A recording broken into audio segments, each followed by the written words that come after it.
먼저 그 전상원 원장님 배포하신 자료가 있는데요. 그거를 제가 뭐 불필요한 거는 좀 많이 줄였고요. 이 슬라이드 기준으로 좀 설명하겠습니다. 이거는 이제 여기 계신 교수님과 뭐 여기 귀빈 여러분들이 저보다 더 잘 아는 주제일 겁니다. 앞으로 현재는 그 AI 기술이라든가 뭐 클라우드 컴퓨팅 그리고 뭐 빅데이터 분석 그리고 뭐 빠른 스피드의 뭐 네트워크 기술이 많이 발달되고 있기 때문에 미래에는 뭐 이런 스마트홈이라든가 자동차에도 뭐 여러 가지 자율주행이라든가 인공지능 요소들이 많이 들어가고 그리고 뭐 생활안전이라든가 금융 분야에서도 이 그 시스템이 분석을 해서 개별화된 서비스를 제공한다는 그런 내용입니다. 그래서 이제 보건의료에서도 사실 얼마 전에 챗 GPT 같은 그 AI 그 초거대 AI 서비스 같은 게 나와서 우리가 굉장히 좀 놀랐었는데요. 그런 것들이 이 보건의료 체계 속에 접목이 되면 그 아까 전에 말씀드린 그런 기술 기반의 서비스가 제공이 되고 기존하고 다른 보건의료 서비스가 제공이 될 거라는 그런 말입니다. 제가 이제 챗 GPT에서 저는 가정의학과 의사인데요. 제가 이제 진료 중에 궁금한 거를 한번 이렇게 질문을 던져봤습니다. 근데 사실 제가 의대 때 막 기억하려고 했던 그런 내용들이 거의 뭐 교과서 수준으로 나오더라고요. 그러니까 이제 그 틀린 답을 해준다고도 하지만 사실 저희가 다루는 영역은 명확한 정확한 데이터에 기반한 이제 거의 사이언티픽한 데이터들이 많이 추적돼 있기 때문에 챗 GPT는 정확한 데이터로 의료 쪽은 학습을 한 걸로 추정이 되고 그래서 매우 오히려 의료진보다 더 정확한 데이터를 제시해 주는 거 보고 저는 개인적으로 많이 놀랐습니다. 그래서 이제 현재 그 헬스케어 산업은 단일 영역으로 볼 때는 글로벌 최대 산업이고요.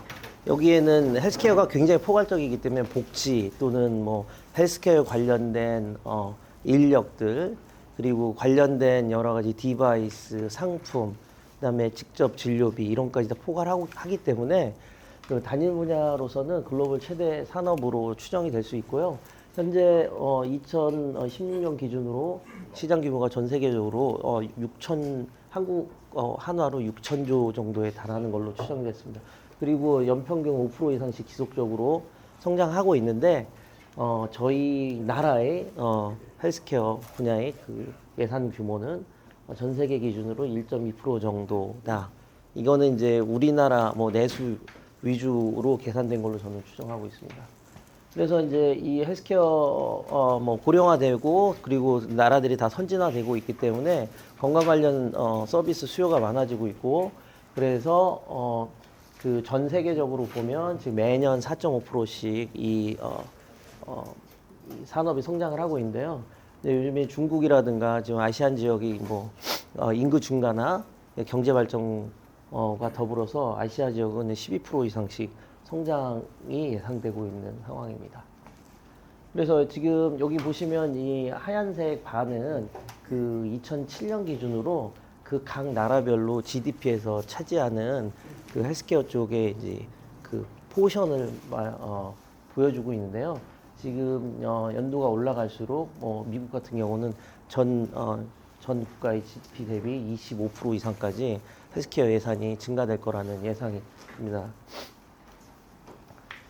근데, 이 코로나, 코비드 19 팬데믹은 그 다른 영역에서도 우리 그 많은 변화를 줬지만 헬스케어 쪽에서도 매우 충격적인 변화를 유발을 한 것이 사실입니다. 그래서 기존에는, 그 직접, 대면을 해서 직접 치료받는 그런 위주의 그 헬스케어 서비스의 위주였다면 환자 자체도 또는 그 헬스케어를 제공하는 그 의료 제공자 입장에서도 원격으로 진료하는 그런 거에 대해서 뭐 필요성은 인지했지만 이게 실질적으로 산업으로 들어올 거라는 그런 예측을 하지 못했는데 이 코로나 팬데믹으로 인해서 그런 주제들이 아주 활성화가 됐습니다. 예를 들어서 뭐 텔레메디슨 같은 경우는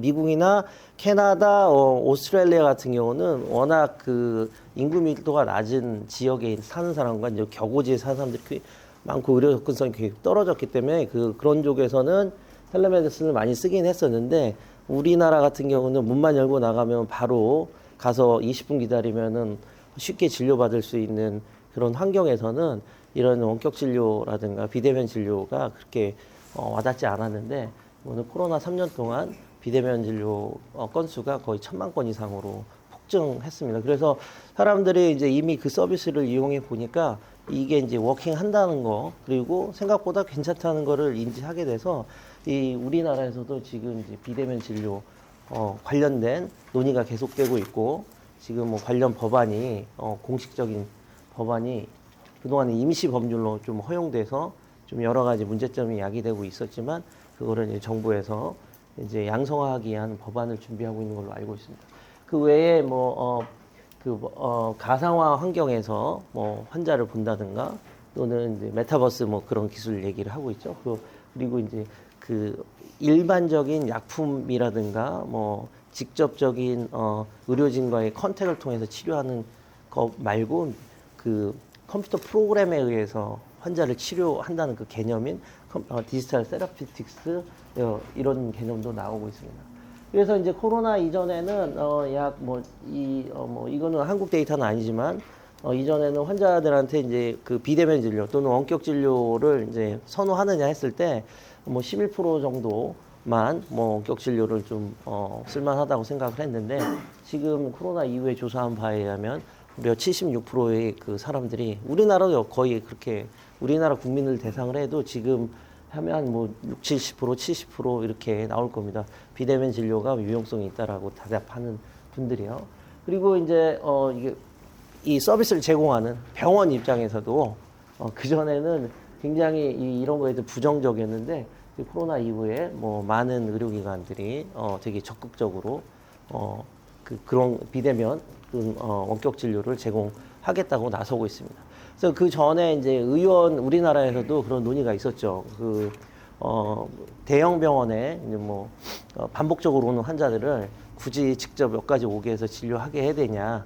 비대면으로 원격으로 화상 진료 같은 걸로 해서 환자의 편의를 높여도 뭐 의료 안전성에서 크게 문제가 없다는 논의가 있었는데 그때 이제 주로 1차 의료 쪽 의원급 선생님들이 엄청나게 반대를 했습니다. 왜냐하면 이제 대형 병원 환자 쏠림 현상이 일어날 거다라는 그런 우려 때문에 거의 보건복지부나 뭐 이런 정책 당국을 엄청 괴롭혔었는데요. 근데 코로나 팬데믹 때 실제 해보니까 뭐 정책적인 이슈도 있습니다. 이제 비대면으로 보면은 뭐 수가를 한 몇천 원을 더 주는 정책을 그렇죠. 예. 처음에는 그런 정책이었고 뭐 2020년도에 처음 터졌을 때 한 3, 4월까지는 그냥 비대면 할 수 있다라고 했는데 잘 이루어지지 않았는데 수가를 몇천 원 더 지급하는 정책을 쓰니까 갑자기 확 늘었습니다. 그래서 이제 그렇게 하다 보니까 이게 환자들이 의외로 우려했던 대로 대형 병원 가지 않고 그다음에 지역에 있는 큰 종합병원 가지 않고 바로바로 이제 그 1차 의원에 전화하거나 뭐 화상으로 해가지고 처방을 의뢰하는 경우가 대부분이었다는 걸 깨달은 거죠. 그래서 지금 상황이 좀 반전된 게 제가 알기로는 그 의사협회 주로 이제 개원가 선생님들이 많이 이루시는데 그분들은 이곳에서 크게 반대를 하지 않고 오히려 대한약사회에서 많은 우려를 표시하고 있습니다. 그거는 이제 여러 가지 이슈가 있는데 저도 그 대한약사회의 그 우려에 100% 공감하는 입장이 있습니다. 왜냐하면 그 복약 상담이나 여러 가지 의료 그 약품 안정성에 그런 거를 담보하지 않는 체계로 지금 무분별하게 이제 그 비대면 진료가 이루어지고 있거든요. 그리고 이제 이런 정부 쪽에서도 그동안에 이제 규제들이 많았는데 규제를 많이 풀어서 뭐 여러 가지 케이스 있죠. 뭐 무슨 뭐 초진 환자는 된다, 재진 환자는 뭐 또 된다, 또는 뭐 무슨 뭐 급성기 질환이 있는 사람은 안 된다, 뭐 이런 규제들 있잖아요. 그런 주제들을 많이 풀어서 뭐 80가지 이상의 뭐 새로운 서비스가 이제 비대면으로 될 수 있도록 열었다는 얘기입니다. 근데 이제 벌추얼 헬스라는 게 이제 사실 벌추얼 헬스 이런 말도 하고 또는 뭐 가상 뭐 진료실 이런 얘기도 하고요.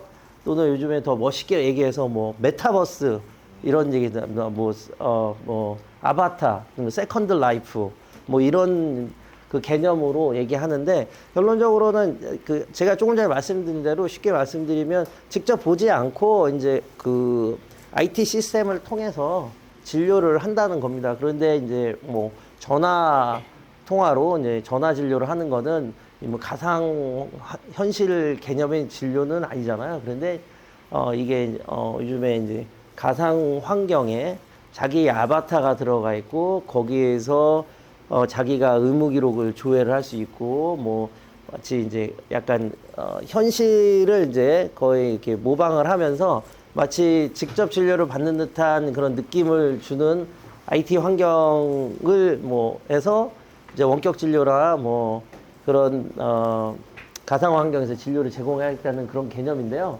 사실은 이제 그거보다는 사실은 환자가 직접 오지 않고 의료진과 뭐 병원 그 병원이 의료기관 내서 그 환자가 어디에 있든 간에 그 환자를 그 연결된 상태에서 컨티뉴어스하게 계속 모니터링하고 의료 서비스를 제공한다는 그런 개념이 이제 벌추얼 헬스라고 저는 생각하고요. 그런 게 이루어지기 위해서는 아까 잠깐 모두 언급했듯이 하이스피드 네트워크, 그 다음에 뭐 클라우드 컴퓨팅, 그리고 뭐 모바일 디바이스, 그리고 뭐 여러 가지 이제 웨어러블 디바이스, 뭐 텔레 모니터링 이런 기술들이 접합이 돼야 완벽한 원격 진료 내지 뭐 가상 환경에서 진료가 이루어지고 그에 수반해서 관련된 산업들이 많이 커가고 이런 산업을 키워야 된다는 논의로 이어지는 것입니다. 그래서 이런 벌추얼 헬스 또는 이제 커넥티드 헬스, 비대면 진료 이런 것들이 활성화되고 잘 안착이 되면은 당연히 이제 그 한 환자를 대상으로 해서 여러과 의료진이라든가 아니면은 의사, 간호사, 약사들이 쉽게 이제 콜라보레이션을 할 수가 있기 때문에 환자 중심적으로 케어 코디네이션, 그러니까 이제 진료를 잘 조합해서 최상의 진료를 제공할 수 있는 그런 거를 더 강화할 수 있다는 얘기고요. 당연히 그렇게 되면은 이제 진료의 질이 올라가고 그 환자의 치료 결과가 굉장히 좋아지겠죠. 뭐 그리고 그러면 이제 그 소비자 입장에서, 고객 입장에서, 환자 입장에서 그 경험치, 영어로 얘기하면은 patient experience가 증진이 될 거다. 뭐 기타 등등의 좀 되게 이상적인 얘기입니다. 그래서 테크놀로지를 잘 적용하면은 기존의 고전적인 진료 모델에 비해서 환자 중심적인 또 고퀄리티의 만족도 높은 서비스를 제공할 거다라는 게 볼추얼 헬스 또는 이런 커넥티드 헬스 뭐 이런 개념입니다.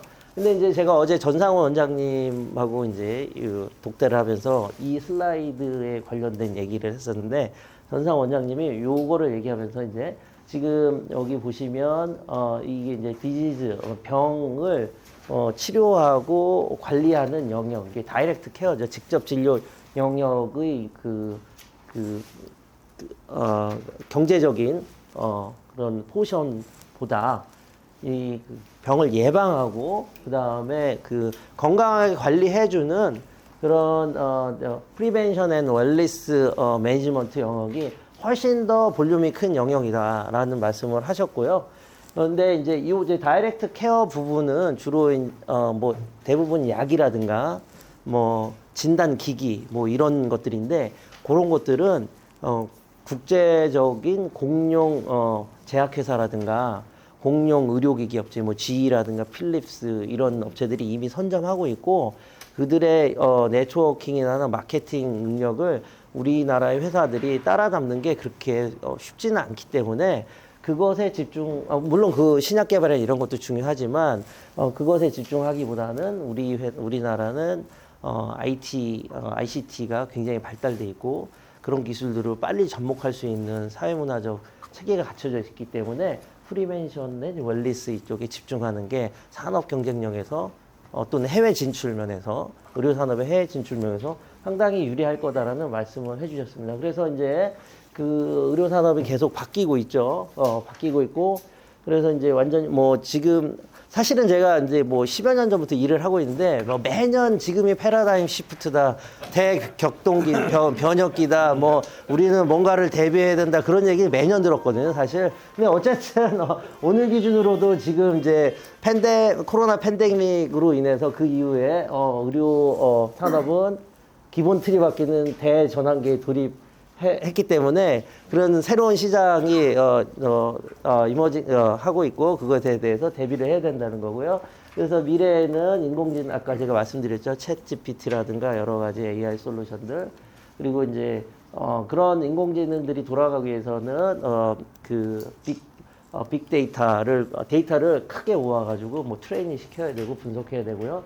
아까 전에 말씀드린 대로 맞춤형 퍼스널라이즈드 프리벤션, 세라피, 웰리스 매니지먼트 이런 것들이 있어야 되고 그러려면은 여기 의료 영역 외에도 일상 건강 관리 영역에 이 ICT 기업들이 개입할 여지가 많다 그런 말씀입니다. 그래서 이제 이런 주도권을 뺏기지 않기 위해서 우리는 이런 쪽으로 투자를 해야 된다 그런 말씀을 해주셨습니다. 네, 그래서 이제 요게 이제 뭐 2019년도 얘기지만 이제 과학기술정보통신부에서는 글로벌 바이오 강국 실현을 위한 정책을 몇 년 전부터 추진을 했었고요. 그래서 이게 뭐 일자리 창출을 많이 하고 그래서 이제 우리나라에 이제 뭐 바이오가 이제 사실 뭐 바이올로지 쪽도 있지만 사실 바이오와 관련된 이런 새로운 기술 영역도 다 포괄하는 걸 겁니다. 그래서 이런 R&D 투자를 뭐 많이 해서 그 글로벌 시장 점유율을 뭐 5%까지 올리겠다고 하셨는데 지금 제 생각에 5%까지 가기는 힘들 것 같습니다. 이제 2025년이 2, 3년밖에 안 남았기 때문에 네, 그래서 이렇게 하려면은 사실 뭐 한 플레이어만 해서는 안 되고 뭐 흔한 말로 학, 또는 뭐 산업계 이런 게 똘똘 뭉쳐서 하나의 클러스터를 만들어서 서비스 경쟁력 있는 서비스를 만들어야 된다. 뭐 그런 내용이겠죠. 이거는 이제 분당 서울대병원의 예입니다. 사실 이제 전상훈 원장님이 이제 집행진에 계실 때 저희 병원이 그 분당 서울대병원이 그 산 바로 언덕 너머에 예전에 토지주택공사가 있었습니다. LH 공사라고. 예. 그거를 이제 노무현 정부 때 이제 공공기관 지방 이전으로 해가지고 토지주택공사가 가고 그 넓은 부지와 건물이 이제 남겨져 있었는데요. 그거를 경기도하고 협의해가지고 분당 서울대병원이 그 큰 돈을 들여서 그걸 샀습니다. 예. 샀고 그 산 사이 그 병원과 그 토지주택공사 건물 사이에 좀 낮은 야산이 있었는데요.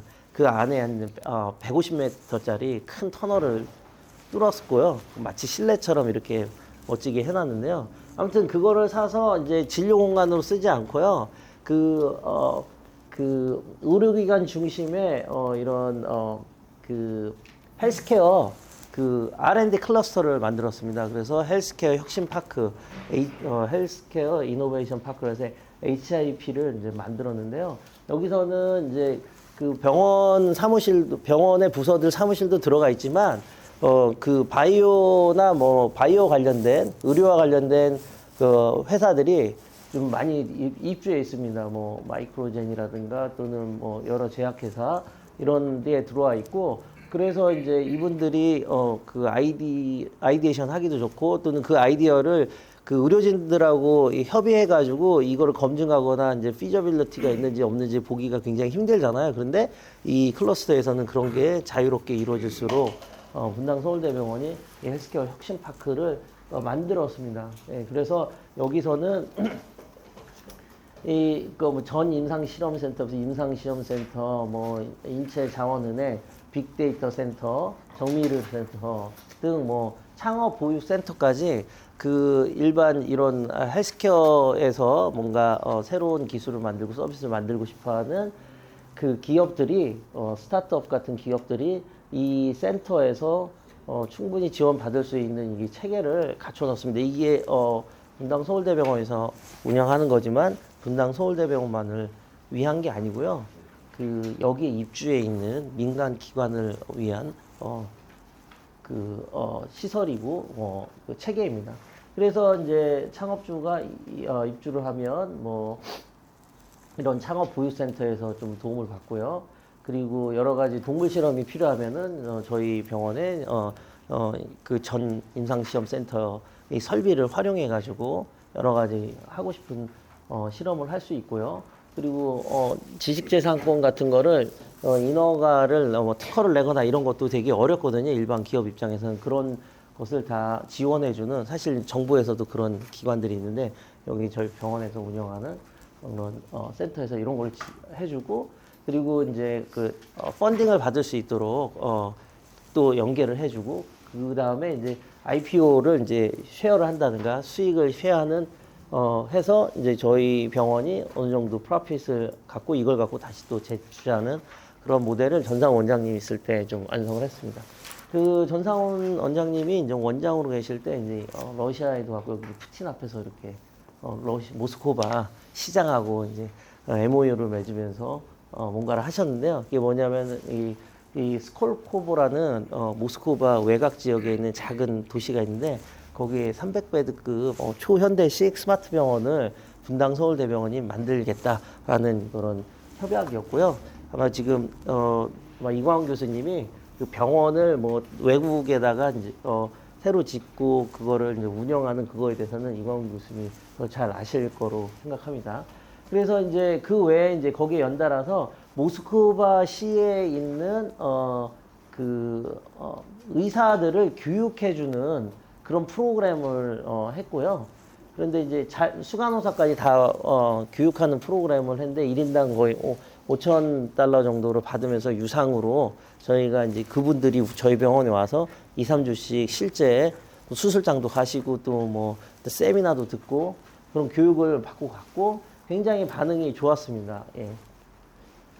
그래서 이제 요거는 이제 그래서 모스크바 시가 땅을 대고 그 다음에 타시르라는 그 건설 기업입니다. 거기가 이제 돈을 대고 분당 서울대병원이 기관을 운영하는 구조로 이제 협의를 계속 했었는데요. 그래서 이제 결국은 이제 무산됐습니다. 이렇게 한 5년 정도 하다가. 그래서 아까 말씀드린 대로 국내 최대 규모의 유급 연수 프로그램을 저희 병원이 모스크바 보건부하고 협의해서 이렇게 병원장만 100여 명 이상씩 교육을 했고 굉장히 반응은 좋았습니다.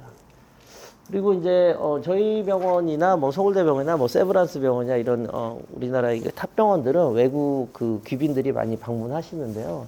몇 년 전에 콜롬비아 대통령이 저희 병원에 이렇게 오셨다가 이제 좀 약간 저희 병원의 그 스마트 병원 이런 거에 감동을 받으셨는지 이 전상훈 원장님을 콜롬비아로 이렇게 초청을 했습니다. 그래서 콜롬비아 헬스케어에 뭐 한국이 어떤 기여를 할 수 있을 건가 그런 논의를 했고요. 추가적으로 말씀드리면은 전상훈 선생님은 지금 스타트업을 하고 계십니다. 헬스원 클라우드라는 회사를 운영하고 계세요. 이제 클라우드, 그러니까 뭐 아까 전에 제가 말씀드렸죠. 벌추얼 헬스, 뭐 원격으로 진료하고 뭐 이런 거 있잖아요. 그런 플랫폼을 이제 제공하려고 하시는데 주로 해외 쪽의 서비스를 제공하려고 하십니다. 그래서 카자흐스탄이나 러시아에 있는 그쪽 지역에서 치료가 안 되거나 좀 상담이 어려운 사람을 그쪽 의료기관하고 저희 이쪽 저희 의료진들하고 연결을 중계를 해서 뭐 컨설팅을 하거나 그리고 경우에 따라서 다시 이렇게 이쪽으로 한국으로 불러서 치료하게 해주는 그런 약간 게이트웨이 역할 같은 그런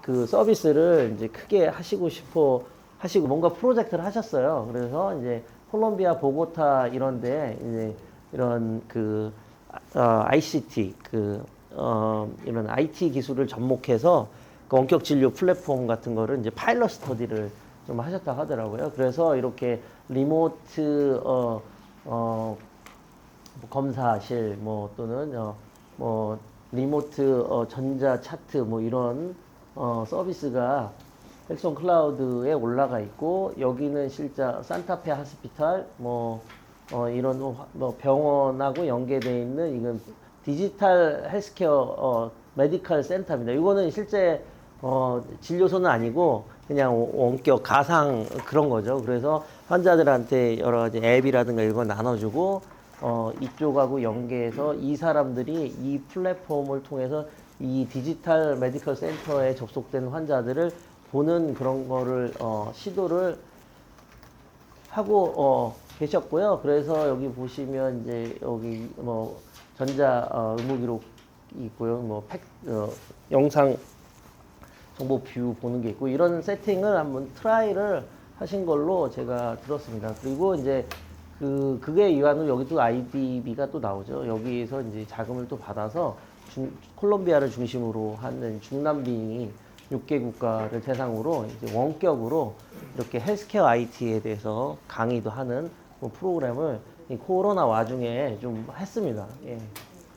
그리고 이제 그 원장으로 계실 때부터 이 분당서울대병원의 스마트 오퍼레이션 그 스마트 수술실을 했는데, 여기 안에 보면 이렇게 보이죠. 이게 이제 그냥 뭐 가상으로 만들어 놓은 게 아니고 실제 장면입니다. 여기에는 이런 대형 모니터들과 그 365도 이제 카메라 뭐 수십 대가 설치되어 있고요. 그래서 이제 그 고글 같은 헤드업 마운틴 디스플레이 이거를 딱 쓰면, HMD를 쓰면 이제 이렇게 돌리면은 이제 마치 내가 여기를 보는 듯한 느낌을 줘야 되잖아요. 그러니까 그러려면은 여기에 수많은 카메라들이 각 각도별로 다 찍어서 고해상도로 전송을 해주고 그 서버에서 그 영상을 재생을 해줘야 되는 거거든요. 실제로 그걸 구현을 하셨고요. 그래서 이제 코로나 때 학생들이 여기 수술 참관을 못 하니까 그런 거를 쓰고 이제 뭐 강의실에서 수술 장면을 보라는 거를 이제 실제로 구현을 하셨고, 이거를 이제 뭐 싱가포르하고 영국 병원에서 보고 가더니 우리가 구성한 이 구성 그대로 거기도 이제 도입을 했다는 후일담이 있습니다. 그래서 이제 이렇게 이제 익스텐디드 리얼리티라는 게 XR이라는 건데, 이렇게 좀 우리가 일단 가상현실 그거보다도 더 실감나게 구현하는 게 이제 XR이라고 생각하시면 됩니다. 제가 동영상을 좀 클릭을 해 보여드리겠습니다. 이게 이제 신장 판막 수술을 하는 거고요. 지금 이렇게 도는 거는 이게 그 밖에서 그 고글을 쓰고서 보는 사람의 뷰입니다. 실제 그 방에서 이렇게 보는 게 아니고요. 예, 그 사람이 HMD를 쓰고서 이렇게 좌우로 돌렸을 때 저런 뷰로 보인다는 겁니다. 예. 네, 그래서 이제 이게 만약에 이제 하이스피드 네트워크 연결되면은 저기 지구 반대편에 있는 편에 있는 의사들이라든가 학생들도 이렇게 실제 현장에서 수술 참관하는 듯이 거의 볼 수 있다는 거고, 여기 보시면 이게 이제 아바타들입니다. 여기 이렇게 보이시죠? 예, 이게 이제 메타버스 안에서 수술장을 참관하는 그런 거를 구현하신 거죠. 그래서 이제 뭐 수백 명, 수천 명들이 라이브 서저리를 그 편하게 볼 수 있는 그런 체계입니다. 이제 아리랑 TV에 이게 좀 나왔는데요. 이게 As Korea's medical techniques have advanced, surgeons around the world have visited Korea to learn how surgeons here have gotten to excel in areas like minimally invasive laparoscopic surgeries. But with the pandemic, 저게 flying 이제 to 그런 different countries to 카메라죠. learn medical 예. know-how has become difficult. That's why in 2019, Seoul National University Bundang Hospital introduced the Smart Operating Room. This has taken Korea's medical education to a whole new level. Before, doctors would have to fly to Korea and 예, 이거 오늘 이 발제를 하실 전상 원장님이십니다. now all they need is an electric 엄청 바쁘세요. 여기 그 프린트된 거에 보시면 뭐 싱가포르하고도 콜라보레이션 한다, 그다음에 영국하고 콜라보레이션 그런 내용들이 좀 나오죠. 실제로 그렇게 엄청 광폭 행보를 하고 계시는데, 나중에 기회가 되면 다시 한번 이쪽에 모셔서 강의를 들어보시는 거를 추천드리고 싶습니다. 이 사람은 이제 싱가포르 이제 내셔널 유니버시티 하스피탈 인데요. 이 사람이 그 아까 분당 서울대병원 스마트 오퍼레이션 룸 시스템을 그대로 카피를 해가지고 자기네 병원에 도입했는데 상당히 효과적이고 너무 좋다. 뭐 이런 내용입니다. 예. 보시면 이제 스마트 하스피탈 얼라이언스라는 걸 또 만드셨어요. 만들어가지고 그 이제 뭐 서울대병원, 분당 서울대병원, 아산병원, 삼성병원 이렇게 해가지고 이 한 병원이 추진해서는 이게 뭐 안 된다. 그러니까 머리를 맞대고 한국의 최고의 헬스케어 역량을 다 머리를 맞대고 집약을 해서 그 코어를 가지고서 나가야 경쟁이 된다라는 그런 개념으로 스마트 하스피탈 얼라이언스를 만들었고요. 물론 이제 외국 병원들도 이제 들어와 있고요.